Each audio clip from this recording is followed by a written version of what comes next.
తీసుకోండి.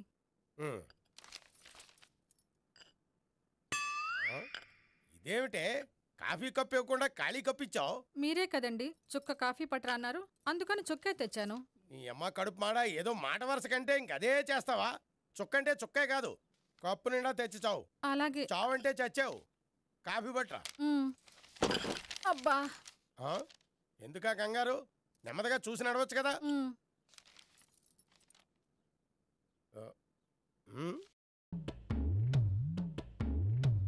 అదేమిటా నత్తనాడక? మీరేగా చూస్తూ మెల్లగా నడవమన్నారు. మెల్లగా అంటే ఆ దేవుడు నీకు 6 అడుగులు బాడీతో పాటు ఆ రంగంలో బ్రెయిన్ కూడా ఇచ్చుంటే బాగున్నాయి. వీళ్ళ తొందరగా కాఫీ పట్టరా. అలాగే. ఇంతకీ అమ్మాయి ఎక్కడా?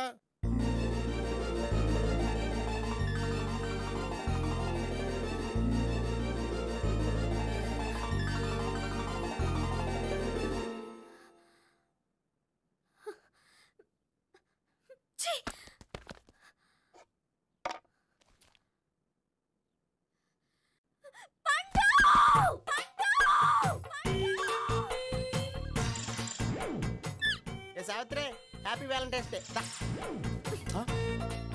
నువ్వు తెలిసి చాలా పెద్ద తప్పు చేసావు. నువ్వు కొవ్వుతో విసిరింది పువ్వుని కాదు, నా లవ్వునే. ఇంకా ఎక్కువ మాట్లాడవంటే నిన్ను కూడా బయటకు విసిరేస్తాను. అంత తేలిగ్గా విసిరేస్తానే, మనం లైట్ వెయిట్ కాదు, హెవీ వెయిట్. నువ్వు వేయలేవులే. అసలు నా రూమ్ లోకి ఎందుకు వచ్చా? మెల్లిగా నీ మనసులోకి వచ్చేద్దామని. నువ్వేం చేసినా నేను నిన్ను ప్రేమించను, పెళ్లి చేసుకోను. అయితే నువ్వు పెళ్లి చేసుకో, నేను ప్రేమిస్తాలే. వాణ్ణి చేసుకో. సరే, ఎవరిని చేసుకుంటావు? ఎవరిని చేసుకోను. అంటే జీవితాంతం జయలలితలా ఉండిపోతావా? అవును. నేను మాత్రం వాజ్పేయిలా ఉండడానికి కష్టం.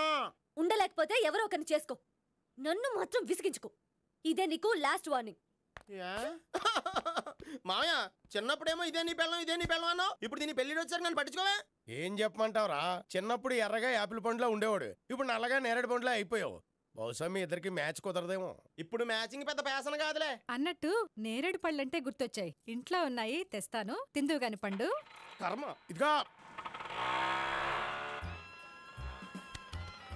అదిగో వస్తుంది.